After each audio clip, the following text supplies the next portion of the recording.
अस्सलामुअलैकुम स्टूडेंट्स, कैसे हैं आप लोग। उम्मीद करता हूँ खैरियत से होंगे। First year biology chapter 9 kingdom Plantae आज मेरा थर्ड लेक्चर है और आज टॉपिक होगा लैंड एडॉप्टेशन ऑफ ब्रायोफाइट्स। पहले टॉपिक को गौर से समझिए कि लैंड एडॉप्टेशन का मतलब क्या है। देखिए स्टूडेंट्स, बात ये है कि ये जो प्लांट्स है, सबसे पहले इन प्लांट्स में से ब्रायोफाइट्स वजूद में आए। अब ब्रायोफाइट्स किससे वजूद में आए? मैंने बताया था ग्रीन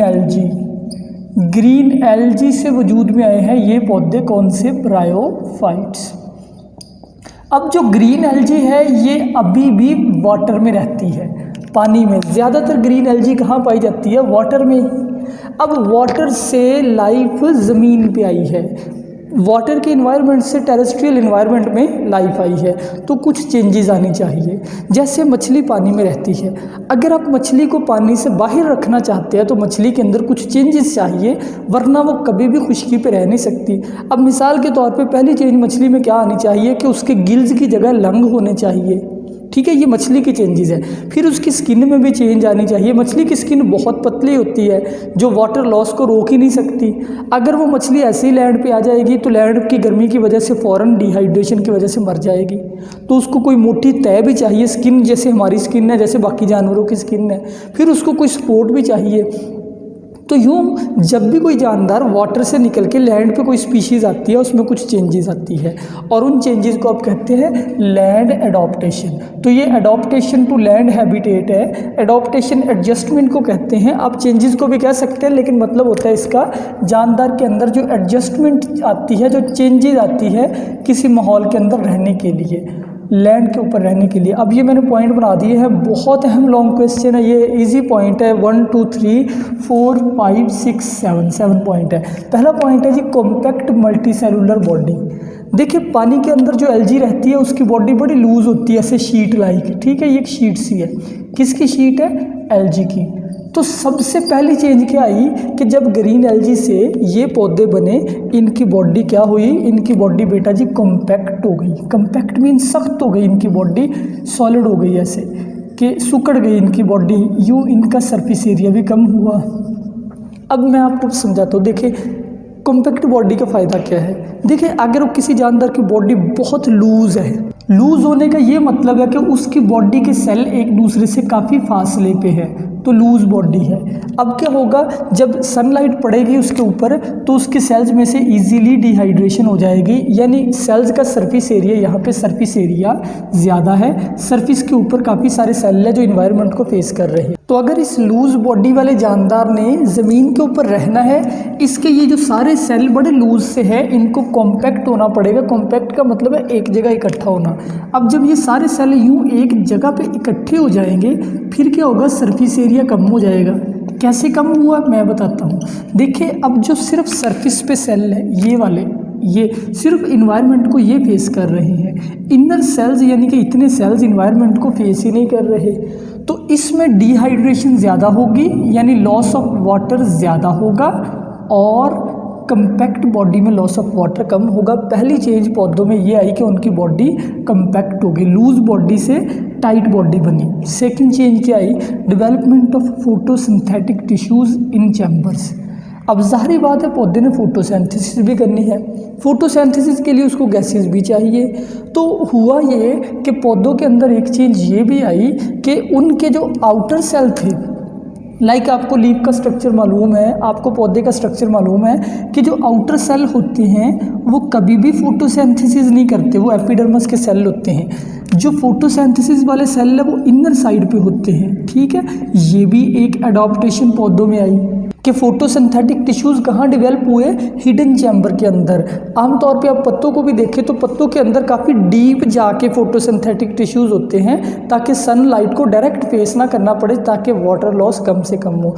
तो दूसरी चेंज ये आई, इस वजह से भी वाटर को कंजर्व कर सकते हैं पौधे, थोड़ा सा पानी की कमी को बर्दाश्त कर सकते हैं। तीसरी चेंज क्या आई? राइजॉइड। देखिए अगर किसी पौधे ने पानी के अंदर रहना है, पानी के अंदर उसको राइजॉइड की कोई ज़रूरत नहीं। राइजॉइड होता क्या है पहले मैं आपको बता दूं। देखो बेटा, ये एक समझ लो जी, ये एक प्लांट है छोटा सा ब्रायोफाइट का। ब्रायोफाइट में ट्रू रूट्स नहीं होती। ट्रू रूट से मुराद है ऐसी रूट नहीं है जिसमें जाइलम और फ्लोइम हो। तो ब्रायोफाइट का नीचे एक अटैच होने के लिए एक रूट लाइक स्ट्रक्चर होता है जिसकी मदद से ये मिट्टी पे अटैच रहते हैं, उस स्ट्रक्चर को कहते हैं राइजॉइड। ठीक है, तो राइजॉइड भी डेवलप हुआ ताकि ब्रायोफाइट ज़मीन पे एंकर हो सके, मतलब ज़मीन को पकड़ सके। पानी के अंदर पकड़ने के लिए कोई चीज़ नहीं चाहिए। सपोज जी ये एक वाटर है, इस वाटर के अंदर कोई जानदार रह रहा है, कोई पौधा तैर रहा है, उसको एंकर करने के लिए ज़रूरत ही कोई नहीं है, वो इजीली फ्लो करेगा। तो ये चेंज भी आई। कंपैक्ट बॉडी हुई ताकि वाटर लॉस कम हो। फोटोसिंथेटिक टिश्यूज़ चैम्बर में डेवलप हुए ताकि पानी को कंजर्व करे, ताकि एफिशिएंटली फोटोसिंथेसिस कर सके। राइजॉइड डेवलप हुआ ताकि ज़मीन पे अटैच हो सके। फिर बेटा जी हेट्रोगैमी हुई। हेट्रोगैमी क्या है, मतलब है produce two gametes, two types of gametes, दो तरह के गैमीट्स पैदा करना शुरू कर दिए एनिमल, इन पौधों ने। कौन से गैमीट, एक का नेम है एग और दूसरे का नेम है स्पर्म, कल मैंने बताया था। अब एग जो है ये फीमेल में पैदा होता है, जो प्लांट का फीमेल हिस्सा है, और स्पर्म जो है ये मेल हिस्सा पैदा करता है। और egg usually large in size होता है, यानी तमाम पौधों में एग जो है ये लार्ज साइज़ का होता है, और एग के अंदर स्टोर फूड भी होती है ताकि एम्ब्रियो सर्वाइव कर सके। तो लार्ज साइज़ का एग बना, इसका भी फ़ायदा है। देखिए पानी के अंदर जो अंदर फर्टिलाइजेशन करते हैं, जो वाटर के अंदर रहते हैं, उनके एग बड़े छोटे छोटे होते हैं। बहुत छोटा सा एग, छोटा सा स्पर्म पानी में मिल जाते हैं क्योंकि इन्वायरमेंट से फूड उसको मिल जाती है। यहाँ पे एग भी बड़ा होगा, स्पर्म बहुत छोटा होगा क्योंकि स्पर्म ने तैर कर एग के पास जाना है। अगर स्पर्म भी बड़ा हो फिर स्पर्म कैसे तैरेगा।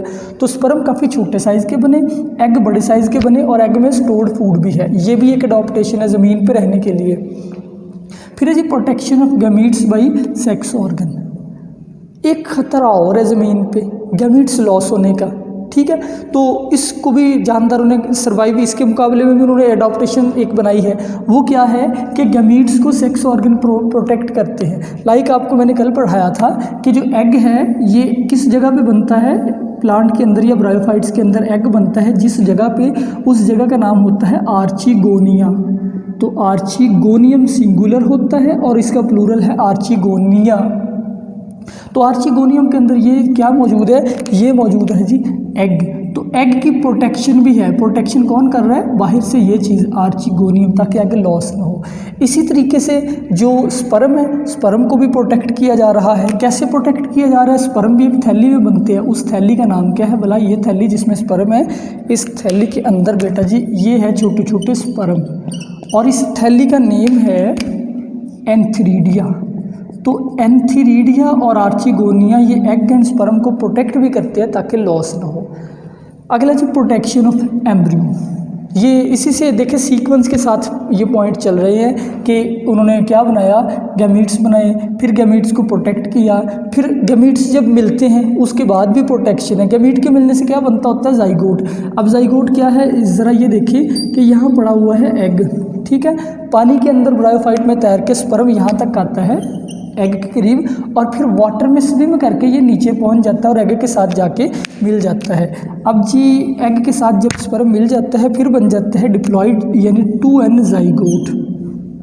2n जाइगोट, ये जाइगोट क्या करता होता है, जाइगोट डिवाइड करके, जाइगोट एक सिंगल सेल है, ये एक छोटा सा एम्ब्रियो बनाता है, ऐसे डिवाइड करके छोटा सा एम्ब्रियो, ये चीज़ है एम्ब्रियो माइटोसिस से। तो एम्ब्रियो कहाँ बनेगा भला, एम्ब्रियो इसी जगह पे बनेगा, यानी कि उस जो आर्चिगोनिया है, आर्चिगोनिया के अंदर ही।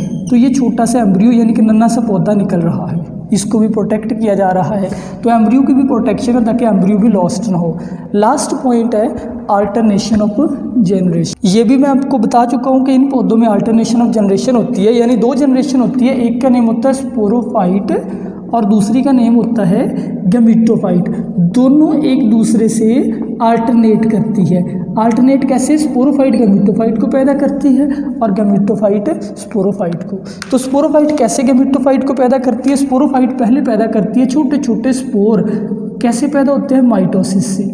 यानी कि स्पोरोफाइट दरअसल डिप्लॉइड यानी 2n है, गैमीटोफाइट हमेशा 1n होती है। जैसे मैं आपको कहूँ कि ये एक 2n सेल है, ठीक है, डिप्लॉइड है। इस सेल ने हैप्लॉइड सेल पैदा करना हो, ये हैप्लॉइड सेल है यानी 1n, तो कैसे पैदा होंगे, ज़ाहिरी बात है मियोसिस होगी। तो यानी स्पोर बनते वक्त ये चीज़ स्पोर है तो मियोसिस यहाँ पे होती है, ठीक है। अब फ़ायदा इसका भी एक है, क्या फ़ायदा है, जब भी मियोसिस होती है वेरिएशन पैदा होती है। अब एक डिप्लॉइड सेल है, उसने हैप्लॉइड सेल पैदा करने, वो सारे हैप्लॉइड सेल सेम नहीं होंगे, उनमें डिफरेंट क्रोमोसोम होंगे। तो ये स्पोर और होगा, ये स्पोर और होगा, इसके अंदर कम्बिनेशन ऑफ क्रोमोसोम और होगा, इसमें और हो सकता है ये स्पोर ज़्यादा बेटर हो। तो फ़ायदा क्या होगा कि जब पौधा काफ़ी ज़्यादा स्पोर पैदा करता है मियोसिस से, तो उनमें कुछ स्पोर बेटर होते हैं, कुछ अनबेटर होते हैं। जो बेटर स्पोर है वो ज़्यादा ग्रो करते हैं, वो आगे नस्ल बढ़ाते हैं, फिर अगली बार जब वो ग्रो करते हैं, जब वो उगते हैं, वो और अच्छे स्पोर पैदा करते हैं। यूँ पौधा ग्रेजुअली नस्ल दर नस्ल पहले से बेहतर होता जाता है, उसमें अच्छी चीज़ें, एक अच्छे ट्रेट इकट्ठे होते जाते हैं। इस चीज़ को नेचुरल सिलेक्शन कहते होते हैं कि नेचर बेहतरीन चीज़ों को, बेहतरीन खसूसियात वाले जानदारों को सिलेक्ट करती है। तो स्टूडेंट्स ये था टॉपिक, लॉन्ग क्वेश्चन के तौर पे आपने इसको प्रिपेयर करना है। जैसे मैंने हेडिंग भी बनाई है, ऐसे हेडिंग बना के लिखेंगे तो आपके पूरे मार्क्स इसमें से आ जाएंगे। तो लेक्चर कंप्लीट हुआ, मुझे इजाज़त दीजिए, अल्लाह हाफिज़।